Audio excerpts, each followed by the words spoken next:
Assalamualaikum warahmatullahi wabarakatuh. Kembali lagi pada tugas demonstrasi kontekstual modul 1.4 tentang penerapan segitiga restitusi.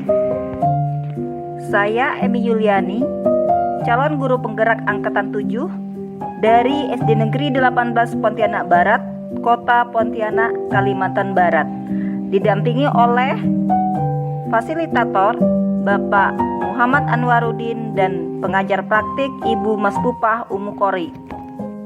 Apa itu restitusi? Restitusi adalah proses menciptakan kondisi bagi murid untuk memperbaiki kesalahan mereka, sehingga mereka bisa kembali pada kelompok mereka dengan karakter yang lebih kuat. Restitusi juga merupakan proses kolaboratif yang mengajarkan murid untuk mencari solusi masalah mereka dan membantu murid berpikir tentang orang seperti apa yang mereka pikirkan atau tujuan mulia dan bagaimana mereka harus memperlakukan orang lain. Glosen 2004. Restitusi membantu murid lebih memiliki tujuan, disiplin positif, dan memulihkan dirinya setelah berbuat salah. Penekanannya bukanlah pada bagaimana berperilaku untuk menyenangkan orang lain atau menghindari ketidaknyamanan, namun tujuannya adalah menjadi orang yang menghargai nilai-nilai kebajikan yang mereka percaya. Restitusi dianggap mampu memecahkan masalah murid karena memiliki ciri-ciri sebagai berikut. Restitusi diri adalah cara yang bijaksana. Restitusi memperbaiki hubungan. Restitusi fokus pada solusi. Restitusi menuntun untuk melihat ke dalam diri. Restitusi bukan untuk menebus kesalahan, tetapi memperbaikinya. Restitusi fokus pada karakter, bukan tindakan. Restitusi adalah tawaran, bukan paksaan. Restitusi mencari kebutuhan dasar yang mendasari tindakan. Dan restitusi mengembalikan murid yang berbuat salah pada kelompoknya, bukan mengabaikan. Restitusi membantu murid lebih memiliki tujuan, disiplin positif, dan memulihkan dirinya setelah berbuat salah. 3 tahapan restitusi yang disebut dengan segitiga restitusi adalah 1. Menstabilkan identitas, yaitu berdasarkan prinsip membuat kesalahan adalah proses dari pembelajaran dan menggeser identitas gagal ke identitas sukses. 2. Validasi tindakan. Berdasarkan prinsip setiap perilaku berupaya untuk memenuhi suatu kebutuhan tertentu. Guru akan bergeser dari pemikiran stimulus respon menjadi proaktif dan mengakui kebutuhan murid dan akan memperbaiki hubungan dengan murid. Tahapan ketiga yaitu keyakinan kelas. Murid akan diberikan pertanyaan-pertanyaan bermakna untuk memunculkan motivasi secara intrinsik dan mampu mengaitkan keyakinan kelas yang memiliki nilai-nilai kebajikan universal dengan kesalahan yang dilakukan. Tugas kali ini memunculkan 2 kasus. Kasus yang pertama adalah Wendy, murid kelas 6B SD Negeri 18 Pontianak Barat, pada hari Rabu. Ia tidak menggunakan seragam yang sesuai dengan kesepakatan kelas dan sekolah, yaitu memakai seragam batik atasannya dan celana hitam. Wendy malah memakai baju kaos oblong berwarna hitam dan sweater hitam, serta celana coklat. Dengan berseragam seperti itu, teman-temannya banyak yang menegur, tetapi ia malah bersikap tidak peduli.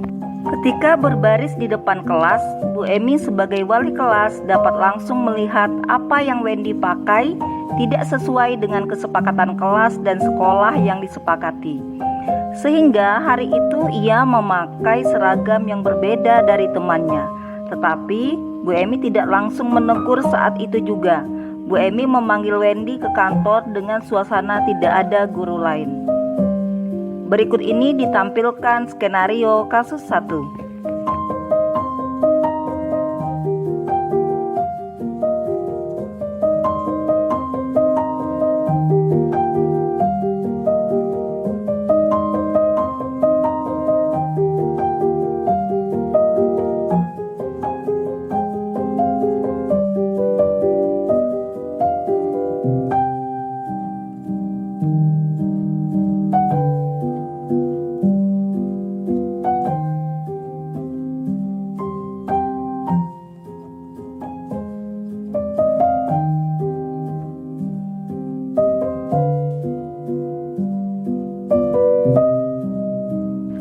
Kasus kedua, Laufuziah salah satu murid di kelas 6B, Kamis tanggal 8 Desember 2022. Pada waktu itu masih dalam suasana ulangan. Jam istirahat pertama, ia bermain tiktokan di selasar. Sehingga murid-murid ramai yang berkumpul melihat ia bermain HP tiktokan. Padahal sesuai kesepakatan kelas dan sekolah, murid-murid tidak diperbolehkan membawa HP kecuali ada materi pembelajaran yang harus diselesaikan dengan HP. Apa yang dilakukan oleh Laufuziah dapat mengganggu ketenangan murid lain apalagi dalam suasana ulangan. Bu Emi sebagai wali kelas hari itu jam kedua tidak masuk kelas karena yang mengawas adalah guru lain. Sehingga Bu Emi tidak mengetahui kejadian tersebut. Setelah pulang sekolah, baru Bu Emi mengetahui kejadian tersebut dari guru lain dan teman-temannya. Keesokan harinya, yaitu hari Jumat, baru Bu Emi memanggil Laufuziah untuk dikonfirmasi apakah benar yang dilakukan olehnya. Bu Emi memanggil Laufuziah setelah jam pembelajaran berakhir supaya tidak mengganggu proses ulangan semesternya. Berikut ini skenario kasus 2.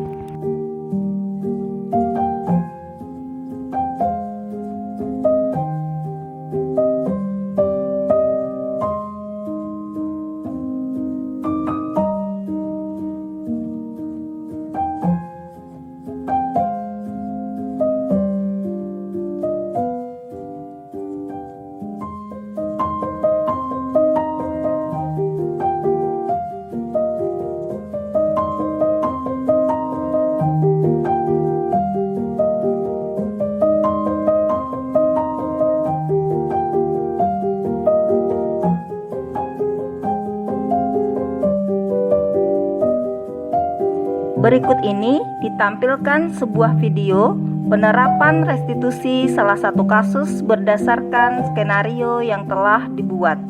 Pagi nak, ada apa? Aku tahu dipanggil.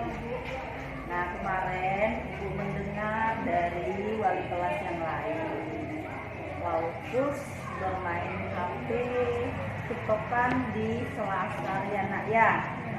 Padahal sebenarnya kan Laukus anak yang baik dan ibu juga sudah melarang tidak bermain HP. Baru kali ini ibu mendengar Laukus bermain HP. Pertama-tama ibu tidak percaya gitu kan, tapi setelah ibu telusuri ternyata benar. Ibu tidak marah, jadi ibu ingin konfirmasi dengan Laukus apakah itu benar nak. Nah kalau itu benar, apa alasan Laukus main tiktokan di selasar atau mau membawa HP, padahal kan ibu sudah melarang dan sekolah sudah melarang tidak membawa HP ke sekolah. Apa alasan Laukus? Ibu nelpon biar dijemput rumah. Laukus jauh kah? Di mana? Waktu di dalam jauh bener ya. Pantasan lah. Oh begitu alasannya pagi. Besok-besok jangan dibawa HP-nya ke waktu istirahat nak ya. kan ketahuan. Mbak Laupus renungkan, apakah tindakan Laupus itu salah atau benar atau tidak baik, atau perbuatan itu baik? Salah, ya kan? Kenapa? Karena main tiktokan di Selasar, jadi kawan-kawannya berkerumun, ya kan? Nah, kalau Laupus sudah tahu itu tidak baik, apakah Laupus mau memperbaiki itu? Dengan cara apa? Tidak main HP. Karena tidak main HP, tidak bermain tiktokan di Selasar pada waktu jam istirahat. Terima kasih alasan Laupus untuk supaya cepat orang tuanya menjemput, ya. Kemudian, di sekolah kita ini kan punya aturan, punya disiplin, punya kesepakatan kelas yang harus kita laksanakan bersama. Apakah dengan bermain HP, Laupus itu punya komitmen dan bertanggung jawab serta menghargai hak orang lain? Menghargai, main HP menghargai sampai berkerumun di situ, apakah menghargai? Tidak. Kalau tidak menghargai, jadi kita kan supaya sekolah kita ini disiplin, kawan-kawan juga tidak bermain HP, ikut-ikutan seperti main tiktokan. Main HP sebenarnya bagus kalau kita ambil yang positifnya, misalnya mencari pembelajaran kalau kesulitan, tapi bukan di kelas bermain tiktokan, di lingkungan sekolah bermain tiktokan sambil ketawa-ketawa asik hingga mengabaikan hak orang lain. Nah, karena itu Laupus mau berubah menjadi anak yang lebih baik. Nah, karena itu pesan ibu, sama-sama kita menjaga kesepakatan kelas, disiplin sekolah, peraturan sekolah agar menjadi budaya yang positif. Sama-sama kita berubah, ya, berubah menjadi orang yang lebih baik. Untuk apa? Untuk menjadi individu yang lebih baik, kemudian kita melaksanakan komitmen, disiplin, ya kan, peraturan, dan menghargai orang lain, sehingga pelaksanaan pembelajaran yang ada di kelas di sekolah ini berjalan dengan aman dan nyaman. Jadi itu ya nak, ya, pesan ibu. Assalamualaikum warahmatullahi wabarakatuh. Hari ini saya dipanggil Bu Eni, wali kelas saya, karena ketahuan main tiktokan di Selasar kelas pada jam istirahat, tetapi Bu Eni tidak marah, hanya menasihati agar saya lebih baik ke depannya. Terima kasih Bu Eni. Kesimpulan dari tugas demonstrasi kontekstual modul 1.4 adalah menerapkan segitiga restitusi pada masalah yang muncul dengan menempatkan diri pada posisi kontrol manajer. Maka aspek yang dikembangkan pada murid adalah untuk menanamkan motivasi intrinsik.